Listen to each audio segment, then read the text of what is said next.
ఇప్పుడు మూడవది పాయింట్ వచ్చి అనేకం ఏకం. అనేకం ఏకం అనేప్పటికి అనేకం అంటే పిளவு పట్టు உள்ளது, పళగా ఉంది, ఏகப்பட்ட విషయాలుగా ఉంది. ఏకం అంటే పిளவு పడాదது, ఒకటిగా ఉంది. அடுத்து నాలుగవది పాయింట్ సవికారం నిర్వికారం.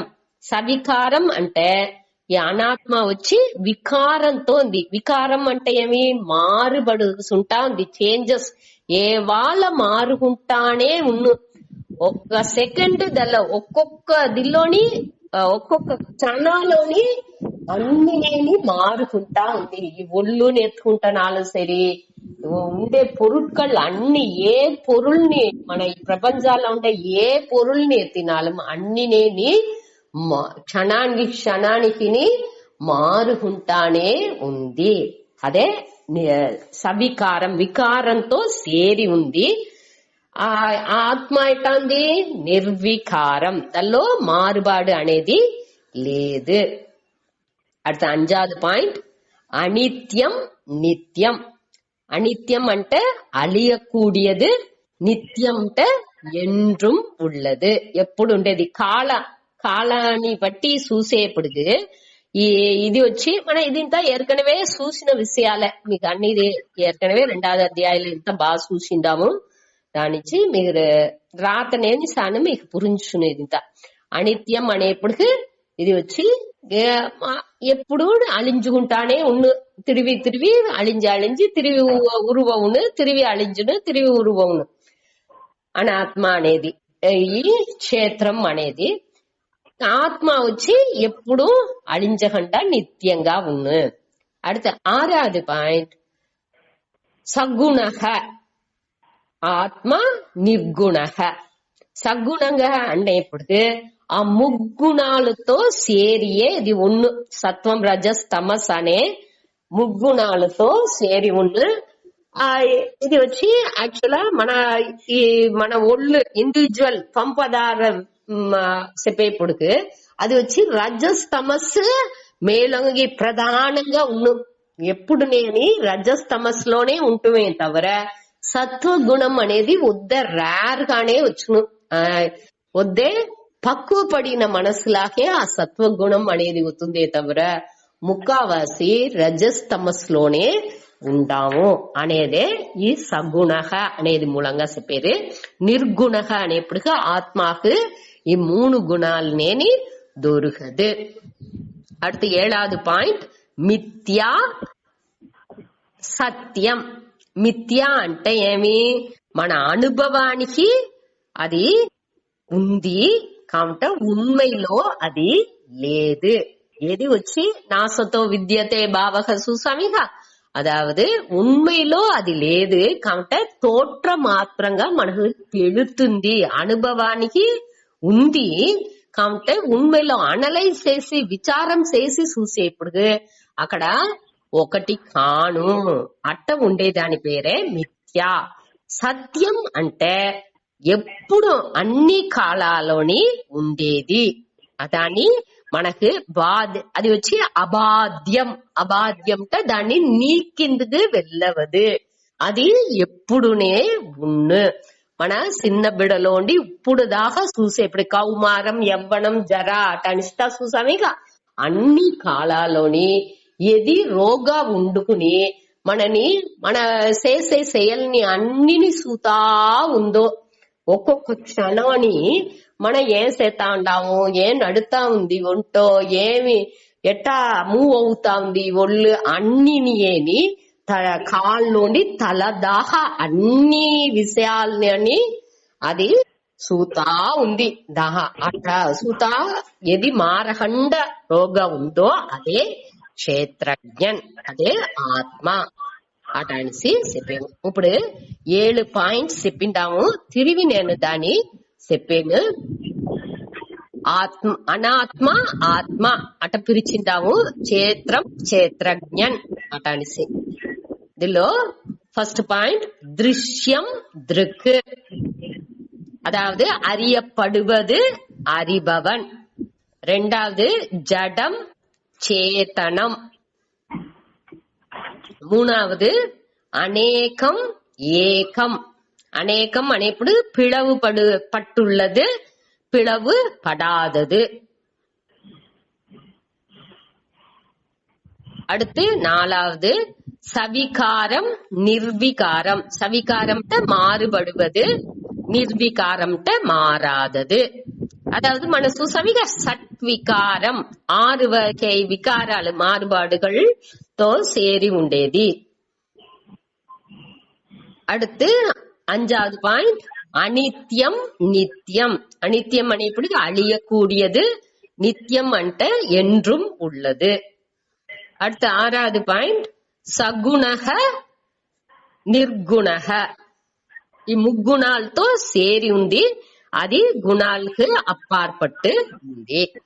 அடுத்து ஏழாவது మిథ్యా సత్యం. మిథ్యా అంటే అనుభవానికి ఉండేది కాబట్టి ఉண்மைలో అనలైజ్ చేసి విచారం చేసి చూసేప్పుడుగా అది లేదు, అట్ట ఉండేదే మిథ్యా. సత్యం అంటే అన్ని కాలాలోని అది ఉండేది, దాని నీకిందుకే వెళ్ళవదు. 3 కాలాలోని ఏది ఉందో అదే సత్యం. త్రికాలే అపి తిష్టతి. దాని అబాధ్యం. అబాధ్యం అంటే అది బాధించదు, అది నీకిందుకు వెళ్ళవదు, అట్ట ఉండేదే సత్యం. ఇది ఈ 7 పాయింట్ ని మన ஏற்கனவே చూసినదే అనాత్మ ఆత్మ ఈ రెండునుடைய విధ్యాసాలు వేற்றுமைల్ని ఇప్పుడు చూసిందాము. దీని మన మొదట వచ్చి ఎట్టా పురించుకున్నాము, అన్ని సేరి ఒకటిగా మన ఈ ఒళ్ళుని ఎంచుకుంటున్నాము. అట్టలేదు, ఈ ఒంటో 2 అంశం ఉంది. ఒకటి వచ్చి చూతా ఉంది, అన్నిని ఏ మారుదల అన్ని నడుతా ఉంది అనేసి చూతా ఉంది. அறிபவன்గా ఒకటి ఉంది, அறிஞ்சுకునే ఈ அறியப்படும் பொருள்గా ఈ శరీరం ఉంది. ఈ శరీరం అంటన శరీరం అనేప్పుడు ఈ ఒంటో నడిసే ఈ వ్యాధులు ఇది ఇంతని ఏం నడుతుందో దాన్ని చూసేము, మనసులో నడిసే దాన్ని చూసేము, అనగా బుద్ధిలో నడిసే దాన్ని చూసేము. అట్ట అన్ని విషయాలు అంతకర నాకు అరియామి అనేది ఉంది అనే దాన్ని కూడా మన పురించుకుంటున్నాము. ఇది తెలుస్తుంది, ఇది తెలాలా అనేది కూడా మన దాన్ని కూడా పురించుకుంటున్నాము. దాని కూడా సూతా ఉంది, రోగం ఉంది, ఒక ఇది సూతా ఉంది. అదే ఆత్మ, అదే క్షేత్రజ్ఞన్. మన సాక్షి క్షేత్రజ్ఞన్ అనేది ఇంత చెప్పేప్పుడు రోగండి సూతాంది అంటే మన ఒక మనిషి సూతా ఉన్నట్టుగా రోగండి సూతాంది అని చిరాకూడదు. అది వచ్చి ఇప్పుడు సూర్యన్ మనని సూతా ఉంది అట అని చెప్పుతే సూర్యన్ సూతాన ఉంది, అది వాటి ఉంది, మన అట ఎంచుకుంటున్నాము. సో అది వచ్చి అట్ట పురుచుకుంటున్నాము. దానియే మన ఇంత సూతా ఉంది, సాక్షిగా ఉంది అటాంటి వార్తల్ని వేసేము, దాన్ని మనం పురించుకోలే. సరే, ఇప్పుడు వచ్చి ఇది త్వంపద విచారం ముడించింది. ఇదే మనకు ఈ మొదటి శ్లోకాలో చెప్పారు. అదాவது இதம் శరీరం కౌంతేయ క్షేత్రం ఇది అభిధీయతే. ఈ శరీరాన్నే మన క్షేత్రంని చెప్పేము. ఏతద్ యహ వేతి, దోరు ఈ క్షేత్రాన్ని ఈ ఇర్పిడాన్ని తెలుసుకుంటున్నారో తం ప్రాహుకు వాళ్ళని చెప్పేరు. దోరు చెప్పేరు తద్విదహ. తద్విదహ అంటే జ్ఞానిలు, బాగా తెలిసిన వాళ్ళు, పండితర్లు. వాళ్ళు ఏం చెప్పారు, దాన్ని క్షేత్రజ్ఞన్ దోరు ఈ ఇర్పిడాన్ని దోరు తెలుసుకుంటున్నాడు, వాటికి ఏం పేరు చెప్పారు, వాణ్ణి క్షేత్రజ్ఞన్ అట అనేసి ఒక పేరుని చెప్పారు. ఇక్కడ క్షేత్రజ్ఞన్ అట అనే పేరుని ఇచ్చేము. దాన్ని మనం 2వ అధ్యాయంలో ఏం చూసాము, ఆత్మ అట అనేసి చూసాము. దాని ఆత్మ అట అనేసి 2వ అధ్యాయంలో చూసాము. పేరే మారిందే తవర అక్కడ విషయం ఒకటే అనేది బాగా పెట్టుకోలే. సరే, ఇప్పుడు మొదట ఇప్పుడు త్వంపద ఇది మహావాక్యం ని చెప్పినాం. ఇక మహావాక్యం అనేది తత్వం అసి. తత్వం అసి అంటే நான் అదువాக இருக்கிறேன். తత్ అనేది అది అనేది ఏమి ఇక్కడ ఆ ఈశ్వరన్. ఆ దేవుణ్ణి పట్టిన విచారం మన 7వ అధ్యాయంలోండి 12వ అధ్యాయం దాకా చూసిన ఆ విషయాల్ని ఇప్పుడు அடுத்த శ్లోకం మూలంగా మన చూడపోయేము. ఆ మొట్ట ఆ తొంపద విచారం ముడించింది. அடுத்து తత్పద విచారాన్ని ఎత్తుకొచ్చారు. అనగా దానిలోనేని ఐక్యం కూడా చెప్పపోయారు. ఇప్పుడు 7వ అధ్యాయంలో మనం ఏం చూస్తాము, ఈశ్వరుణ్ణి బట్టి చెప్పేప్పుడు పరా ప్రకృతి అపరా ప్రకృతి అటానిసి పిలిచాము. అదిని 7 పాయింట్స్ చెప్పింటారు. దాన్ని మొట్ట చూస్తా అనగా ఈ శ్లోకాన్ని చదువుతాడు. ఈ ఈశ్వర విచారాలో 7 పాయింట్స్ ఉంది. మొదట అపరా ప్రకృతి పరా ప్రకృతి అటానిసి పిలుచుకోండా. అదే మొదటి పాయింట్. అపరా ప్రకృతి అనేది వచ్చి మాయా తత్వం, పరా ప్రకృతి అనేది ఆ బ్రహ్మన్.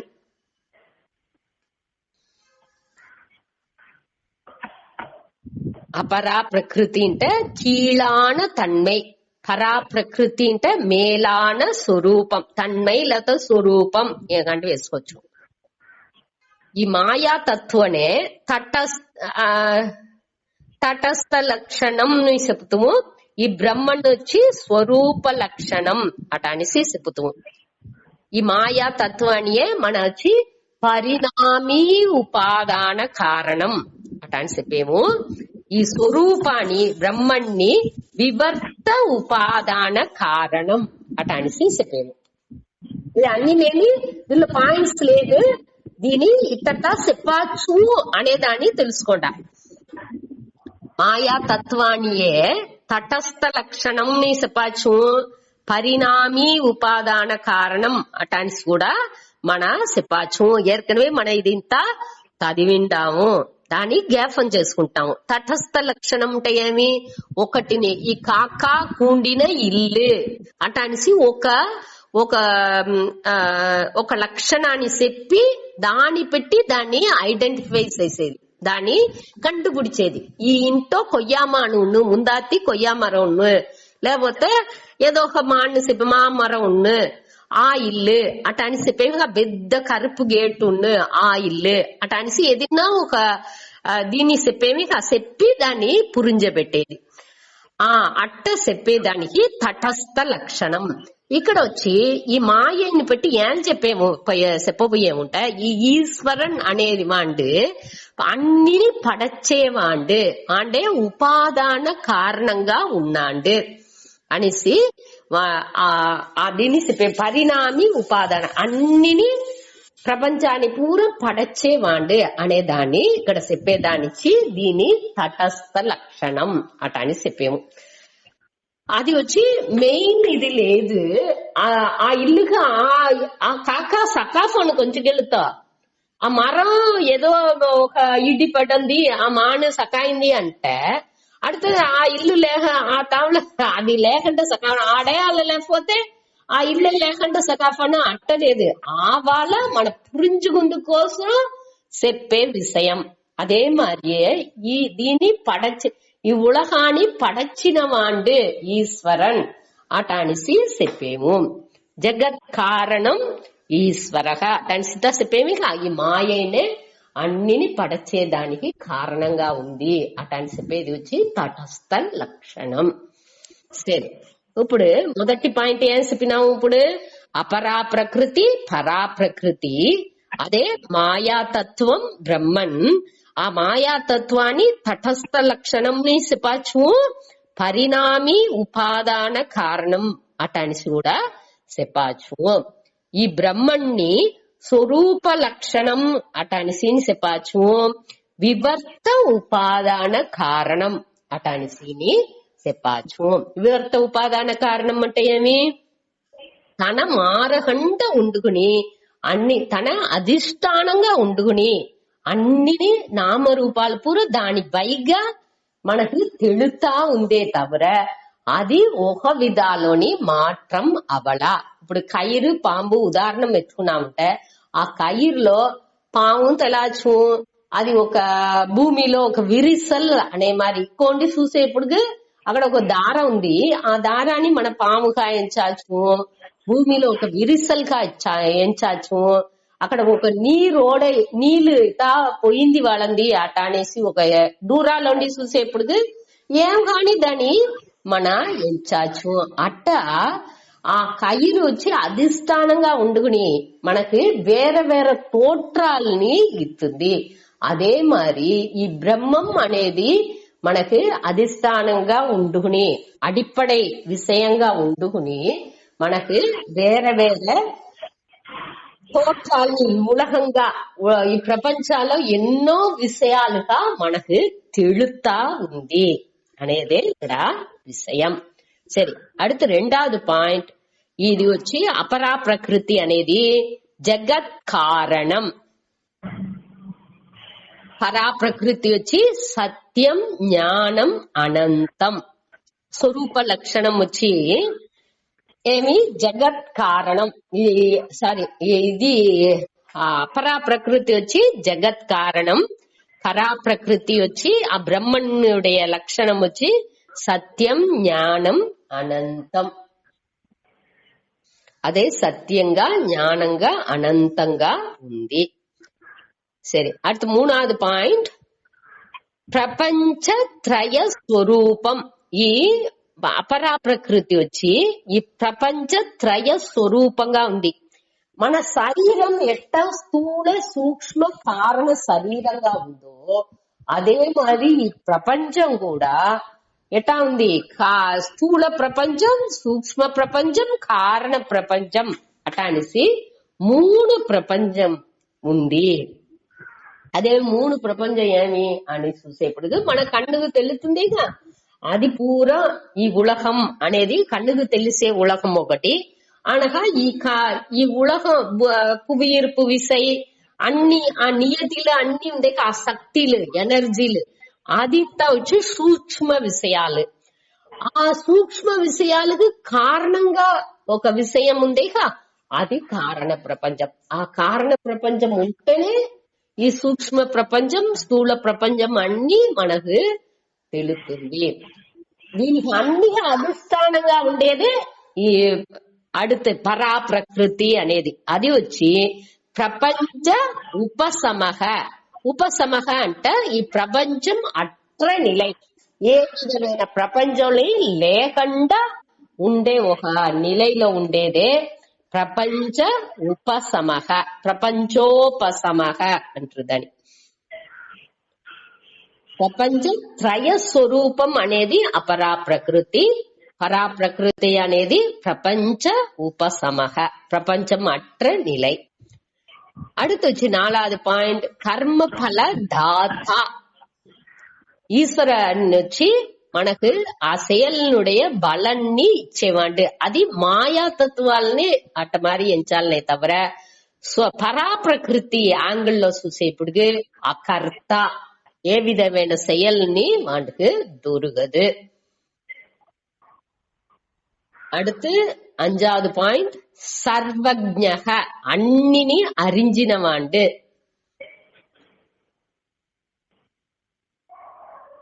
பரா பிரகிருதி திவா ஞான ஸ்வரூபம், அறியும் தன்மை உடையவர். అதாவது సర్వజ్ఞ అంటే అన్నిని அறிஞ்சினவாண்டு. ఈశ్వరుని వచ్చి అన్ని, జీవన్ వచ్చి అల్పజ్ఞన్, ఈశ్వరుని వచ్చి అన్నిని அறிஞ்சினవాడు. ఎట్టా అన్నిని அறிஞ்சினవాడు, అన్నిలోని వాడే ఉండేదానించి వాడికి అన్నిని తెలుసును. అదే ఇది పరా ప్రకృతి ఆంగిల్లో చూసేప్పటికి அறியும் தன்மை వాడికి ఉందే తవిర జ్ఞాన స్వరూపంగానే వాడు ఉన్నాడు. చిత్ సత్ చిత్ ఆనందం చెప్పేమేకా, సత్యం జ్ఞానం అనంతం అటాసి బ్రహ్మానికి లక్షణం చెప్పేము. అక్కడ వచ్చి அறிஞ்சேది ఆ அறியும் தன்மை అనేప్పటికి అక్కడ அறிவு அறியாமை రెండుగా. మన அறிவு అంటే ఈ அறிபவன் ఆ త్రిపుటి వచ్చును. அறிபவன் அறியப்படும் பொருள், அறிவு అటానిసి 3 వచ్చును. ఇక్కడ ఈ జ్ఞాన స్వరూపంగానే ఉండప్పుడు అక్కడ వచ్చి ఈ త్రిపుటితో ఉండదు. వాండు అరివు స్వరూపంగానే ఉండే తన్మైలో ఉండేదే ఆ బ్రహ్మన్ అనేది. ఇప్పుడు నేను ఉండాను అంటే నేను ఇప్పుడు అరింజునే వాడుగా ఉండాను. నేను వచ్చి దీని పుస్తకాన్ని అరింజుకుంటున్నా అనేప్పుడు నేను அறிபவன்னு ஒன்று ఉన్నాను. அறியப்படும் பொருள் అటనిసి ఈ పుస్తకం ఉంది. ఈ పుస్తకాన్ని పற்றி அறிவு అనేది నాకు వస్తుంది. ఇది వచ్చి మూడుగా త్రిపుటిగా అది అక్కడ పనిలు నడుతా ఉన్న అన్ని அறிவு అంటనేని ఈ మూడు ఇది వచ్చును. కాబట్టి ఈ బ్రహ్మని పற்றி చెప్పేప్పుడు అది వచ్చి ஞான స్వరూపంగానే ఉంది. అదావదు ఈ அறிவுக்கு అడిపడే కారణంగా ఉండేది. అది ఉండేదానించే ఈ அறிவு அறியாமை అనేది మనకు తెలుస్తుంది అనేదానిచి అది చిత్ స్వరూపంగానే ఉండేదానిచి జ్ఞాన స్వరూపం అటనిసి దాన్ని చెప్పేము. ఆ அறியும் తన్మైని அறியப்படாத அறிஞ்சுకునే తన్మైని దానిలో ఉంది. నాకు తెలాలేదు అటనిసి அறியாமை అనే తన్మైని అక్కడ ఉంది. அடுத்தது వచ్చి ఆరవది పాయింట్ వచ్చి అదే పాయింట్ ముందర మొదటిదిలో ఉంది. అదే మరి ఇక్కడ అని సగుణః నిర్గుణః. సగుణః అనేప్పుడు ఈ గుణంతోనే అన్ని గుణాలు ఇక్కడ వచ్చి ఈశ్వరునుடைய సగుణం అనేప్పుడు అక్కడ వచ్చి సత్వం మేలోంగి ఉండు. రజస్ అన్ని గుణాలు వాండు వసాల ఉన్ను ఈశ్వరునుடைய వసాల. మనకు వచ్చి గుణ వసాల మన పోతా ఉంటూ ఈశ్వరుని వచ్చి మన చదివిందామే 4వ అధ్యాయాల అవతారం అనేప్పుడు వాండు వసాలో ఈ మాయని త్రిగుణని పెట్టుకున్నాండు. అనగా బ్రహ్మం అనేప్పుడు నిర్గుణ అన 7வது పాయింట్ మిథ్యా సత్యం. మిథ్యా అనేప్పుడు ఏర్కనవే చూసిందే అపరా ప్రకృతి అనేది వచ్చి మిథ్య, పరా ప్రకృతి అనేది సత్యం. ఇప్పుడు ఈ పరా ప్రకృతిని అపరా ప్రకృతిని ఏం వ్యత్యాసం అనేది 7 పాయింట్స్ ఇప్పుడు చూసిందాం. తిరిగి నేను ఒక మాట చెప్తాను. అపరా ప్రకృతి పరా ప్రకృతి. మొదటి పాయింట్ మాయాతత్వం బ్రహ్మన్, తటస్థ లక్షణం స్వరూప లక్షణం, పరిణామీ ఉపాదాన కారణం, వివర్త ఉపాదాన కారణం. 2வது పాయింట్ జగత్ కారణం సత్యం జ్ఞానం అనంతం. 3வது పాయింట్ ప్రపంచ త్రయ స్వరూపం. ఈ 3 ప్రపంచంగా స్వరూపంగానే ఈ అపరా ప్రకృతి ఉంది. ప్రపంచో సమహ అంటే ప్రపంచం అట్ర నిలై, ఏ ప్రపంచోని అక్కడ ఉండదు. அடுத்து 4வது பாயிண்ட் கர்ம பல தாத்தா, செயல்களின் பலனை தருபவர். బ్రహ్మన్ వచ్చి అకర్త, వాడికి ఏ ఒక செயலுன்னு దొరకదు, செயலற்றவன். அடுத்து 5வது சர்வஜ்ஞக, அனைத்தையும் அறிபவர். జ్ఞాన స్వరూపం, అక్కడ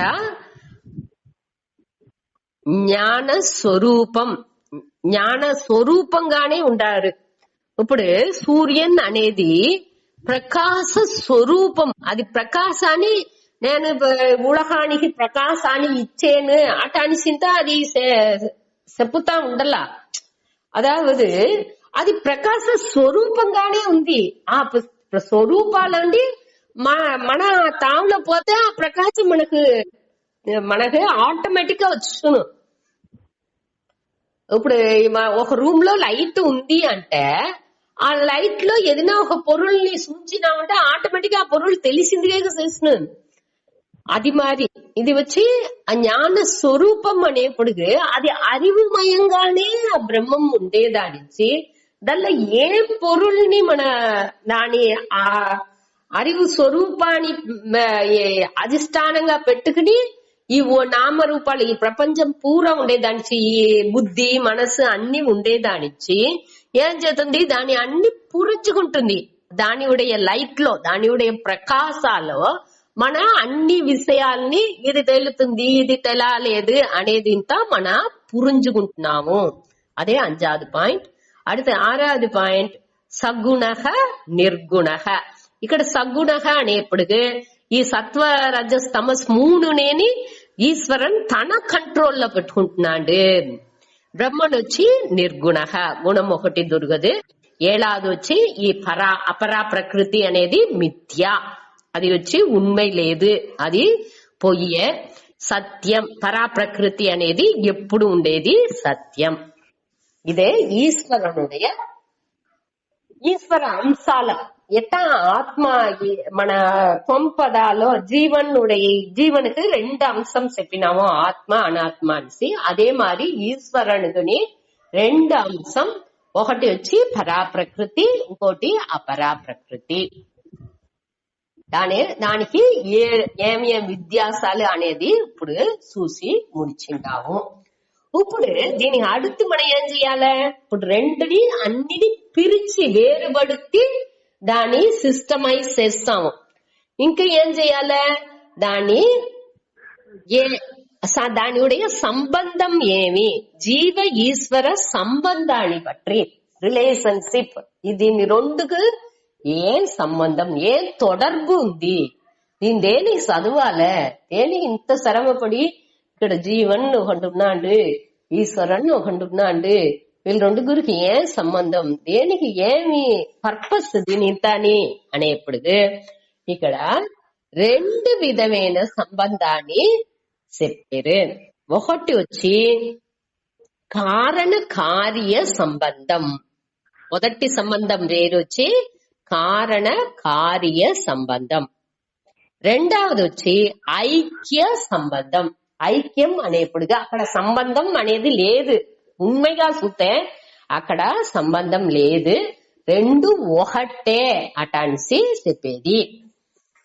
సరే, ఇప్పుడు వచ్చి ఇది ఎట్టా జీవ ఈశ్వర సంబంధం, మొదటిది కారణ కార్య సంబంధం అంటే ఏమి, ఈ ఐక్య సంబంధం అంటే ఏమి అటాన్ని చూసేప్పుడు మనం ఏం చూసింటాము, ఒకటి కారణంగా ఉంది, ఇంకొకటి కార్యంగా ఉంది. ఒక ఈశ్వరుని వచ్చి కర్మ ఫలాన్ని ఇచ్చేండు, జీవన్ వచ్చి ఆ కర్మ ఫలాన్ని తీసుకుంటున్నాడు. ఈ జీవన్ వచ్చి అల్పజ్ఞన్ అంటే కొంచెం అరివే ఉంది, ఈశ్వరునికి సర్వజ్ఞన్ అంటే అన్ని அறிவுని ఉంది. వీటి భక్తన్ వాడు వచ్చి ఇరైవన్ వచ్చి పడుబవన్ వాణ్ణి మనం మొక్కేము. ఇటంతాని విద్యాసాలు ఉండేహా అటానేప్పటికి అది ఏ నోక్లో చూసేప్పుడు జీవన్ ఈశ్వరుణ్ణి మన 2 అంశంగా పిలిచిందామిగా, దానిలో జీవన్ని అనాత్మ నోకులోని, ఈశ్వరుణ్ణి అపరా ప్రకృతి అనే దిల్లోని పెట్టి చూసేప్పటికి ఇక్కడ వచ్చి కారణ కార్య సంబంధం అనేది వస్తుంది. అదావదు ఆ మాయై అనే దిల్లో పెట్టి చూసేప్పటికి ఇక్కడ వచ్చి జీవన్ వచ్చి అల్పజ్ఞన్గా ఉన్నాడు, ఈశ్వరన్ వచ్చి సర్వజ్ఞన్గా ఉన్నాడు. ఆ దేవుడు వచ్చి కారణంగా ఉన్నాడు, అన్నికి పరిణామి ఉపాదాన కారణంగా నిమిత్త కారణంగా అన్ని ఎప్పుడు ఉన్నాడు, ఆ మాయతో సేరి ఉండప్పుడుకు అట అపరా ప్రకృతిగా ఉండప్పుడుకు మన ఆ అంశాన్ని పెట్టి చూసేప్పుడు అట ఉన్నాడు. ఏ యాంగిల్లో మనం చూసేమో, ఇప్పుడు మన కరుపు కన్నాడి వేసి చూస్తే అన్ని కరుపుగానే తెలుసును, పచ్చ కన్నాడి వేసి చూస్తే అన్ని పచ్చగా తెలుసును. అదే మరి మనకొచ్చి ఇదిలో చూసేమో, దీని వచ్చి படைப்பவன் படைக்கப்படும் பொருள் அணிசி படைக்கப்பட்டவை இவ்வுலகம் அணிసి చూసేప్పుడు ఇది వచ్చి కారణ కార్య సంబంధంగా చూసేప్పుడు ఇది వచ్చి మనకు ఆ సంబంధంగా కారణ కార్య సంబంధాన్ని పెట్టి ఆ మాయై అనే దిల్లో చూసేప్పుడు ఇట్ట తెలుస్తుంది. ఆ అనాత్మ విషయంగా చూసేప్పుడు అది వేరేగా భేదంగా మనకు తెలుస్తుంది. అదే ఇది జీవన్ని ఆత్మ కాని ఈశ్వరుని బ్రహ్మం గాని చూసినాము అంటే మన ఆ విద్యాసాన్ని బ్రహ్మం అనే తావులో ఏం రాసింటామో అదేనే ఆత్మ అనే దాని దివాని అన్ని ఇదిని వస్తుంది. ఇది వచ్చి సత్యం, నిర్గుణ, జ్ఞాన స్వరూపం అనేది దాని అన్నినేని ఒక్కొక్క యాంగిల్లో చూసేప్పటికి అదే విషయాలే ఆత్మహుని అదిని ఏకం ఇదిని ఏకం అనేది దాని అన్నికి ఒకే దానికి ప్రపంచం అనేది లేదంటే ఏమర్థం? ఏకం అర్థం. ప్రపంచ ఉపశమక అంటే ఏమర్థం? అది ఏకం అటనిసే అర్థం. ఆ రెండుని మన కంపారిజన్స్ మీరు చూసినారంటే రెండునేని ఒకటే అనేది మన పురుంజును. ఎప్పుడు ఒక సంబంధం, ఒక రిలేషన్, ఒక ఈక్వేషన్ అనేది ఎప్పుడు మన ఫామ్ చేసేమో, ఇప్పుడు 9 = 9 అటనిసి ఈక్వేషన్ మనం చెప్పాల్సింది లేదు. దేనింటే ఏற்கனவே రెండు ఒకటేసి మనకు తెలుసును. అదే ఇది ఇప్పుడు 7 + 1 అదిని 8, 10 - 2 అదిని 8. కాబట్టి మనకు చూసేప్పటికి నంబర్లు అన్ని వేరేగా ఉంది. కురీడుని ఇక్కడ ప్లస్ ఉంది, అక్కడ మైనస్ ఉంది. ఇప్పుడు వేరే వేరేగా ఉండేప్పటికి మనకి ఈ ఈక్వేషన్ రెండు మురణ్బట్టు తెలిసేప్పటికి ఈ ఈక్వేషన్ అనేది మనకు కావలసి ఉంది. అదే మారియే ఇక్కడ వచ్చి మనకు ఆ వేరే వేరేగా మురణ్బట్టు తెలుతుంది. జీవన్ అనేది వేరేగా తెలుస్తుంది, ఈశ్వరన్ అనేది వేరేగా మనకు తెలుతుంది. దాని నుంచి ఈ రెండు ఒకటే అనేదాన్ని సూచేదానికే ఈ ఈక్వేషన్. ఏమి మన ఎట్టా ఈక్వేషన్ దీనిలో వేసేము? మన ఈ పరా ప్రకృతి అనేదిని ఈశ్వరంలోని ఎత్తుకుంటున్నాము, జీవన్లో ఆత్మ అనేది ఎత్తుకుంటున్నాము. ఆ రెండు యాంగిల్లో చూసేప్పటికి రెండు ఒకటే అనేదాన్ని మన పురించుకుంటున్నాము. ఈ అంశాలని ఉడిసి వేరేగా ఉండే అంశాలని ఉడిసి ఒకే మారి ఉండే అంశాలని చూసేప్పటికి ఇది రెండు ఒకటే అనేది మనకు పురించుకుంటుంది. ఈ మాయా దీని నుంచే అన్ని ప్రచనలు వస్తుంది. అది అన్నినేని తోట్ర మాత్రంగానే ఉంది అనేదాన్ని మన పురించుకునేప్పటికి మనకు ఈ శోకం మోహం అనేది ఇంత మనని ఉడిసి సకాపున అన్నినేని బట్టి నామరూపణే అనేది మన పురించుకునేప్పటికి దానికి ఉண்மை తన్మైని మన అది ఉண்மை ఇది వచ్చి ఎప్పుడు ఉண்மை అటానిసి మన ఎంచేదానిచ్చే మనకు దానికి వద్దే ముఖ్యత్వం ఇచ్చేము. ఇప్పుడు ఈ ఉలగం అనేది ఉண்மை అనేసి మనం వద్దే దానికి ఇంపార్టెన్స్ ముఖ్యత్వం ఇచ్చేదానిచ్చే దాని తేవలేని వద్దే ముఖ్యత్వం శోభాన అధ్యాసం చెప్పినామిగా మన తేవలేని దానికి ఒక ముఖ్యత్వం ఇచ్చేదానిచ్చి దాన్ని పెద్ద చేస్తున్నాము. కాబట్టి అది వచ్చి అట చెయ్యాల్సిన అవసరం లేదు అనే దాన్ని పురింజపెట్టేదే. దాన్ని మనకు జ్ఞాపకం చేసి ఉడుతుంది. శాస్త్రం మనకి ఏం చేస్తుంది? ఇది అన్ని ఇట్టనే ఉంది అనేది నువ్వు పురింజుగో అటనిసి మనకు ఉనర్తుతుంది, జ్ఞాపక పడుతుంది. ఇదే మన చూడబయ్యము.